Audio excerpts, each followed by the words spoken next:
For clients utilizing resource management, forecasting is a critical element.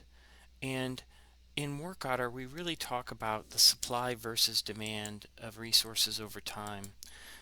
Now, the supply is going to be really the accumulation of your people, what roles they have, how many hours a week, and when we aggregate all that up, that's really your capacity to do work by person or by role.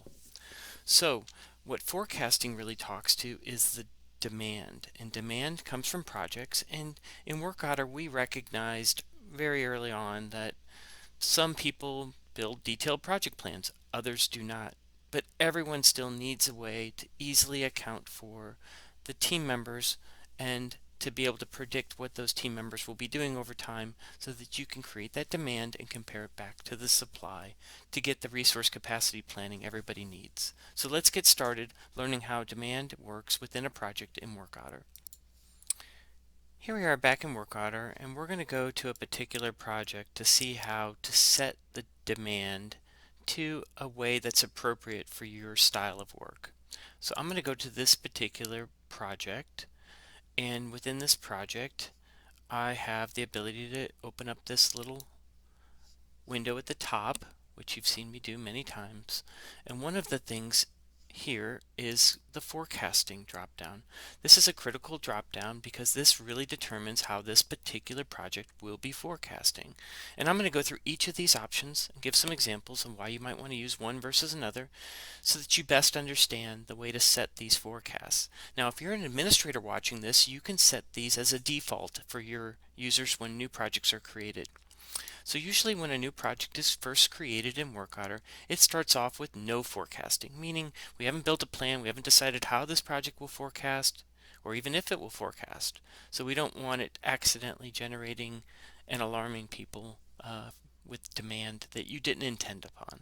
So please be aware that this is the default.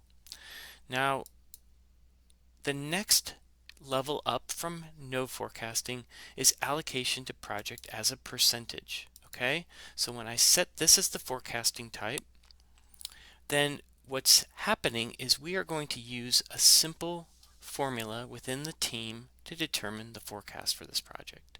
So this particular project has a combination of people and generic roles.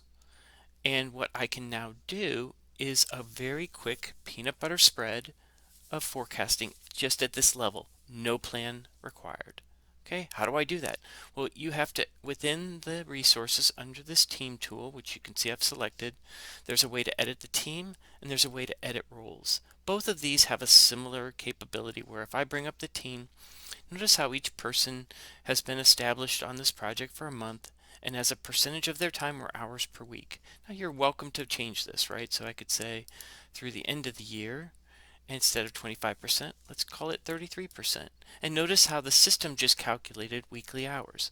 Vice versa, I can come in here and say Jim is through the end of the year, but Jim is 11 hours per week. And the system just calculated for Jim, that means 27.5% of the time. And when I update that, this becomes now the forecast for this project, irregardless of what's in the plan. Okay, we're going to ignore the plan, and we're just going to use this peanut butter spread. And again, if you don't know the people, maybe you just want to establish how much of each role you need, and you're going to get those later filled in by a resource manager. Then I can go edit the roles, start date, end date, percentage, or hours. So you have a couple different ways at a very high level to generate a very simple forecast. Back to Project Home. Let's look at the next option. Well, I'm going to skip this third one and I'm going to go to Plan Only.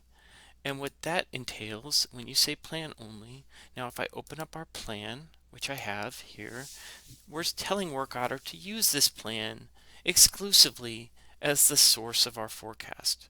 Well, how will it do that? Well, let's open up a task like this project planning task to learn more.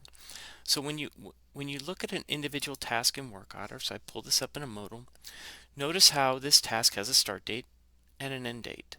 Notice how it also has two people assigned to it, and they both happen to be participating from the start to the end. So for the entire length of this task, they're both on here, and they're both 20 hours each.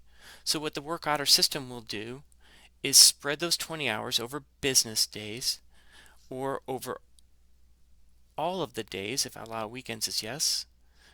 We'll spread it out and create the forecast accordingly.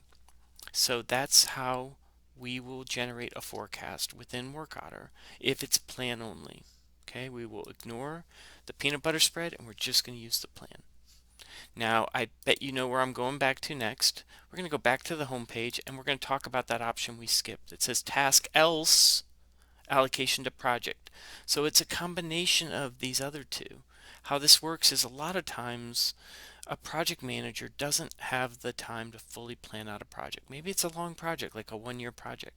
So maybe you want to allocate team members or roles for the entire life of the project, all 12 months, but maybe you've only got 3 months of plan data, the first 3 months, right? So what WorkOtter will do is it'll use an intelligence to basically look at the task data first, and if it exists for the dates, we'll use the task data. Else, we'll go look at the peanut butter spread. So if I assign a team member 50% for the year, but I have 3 months, the first 3 months of the data planned out, then you would expect to see a very lumpy forecast the first 3 months based on the tasks. Then it'll just fall back to that 50% for the rest of the year.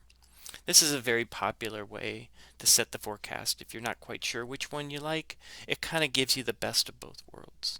But now you've seen the different forecasting models and how the demand gets generated from WorkOtter.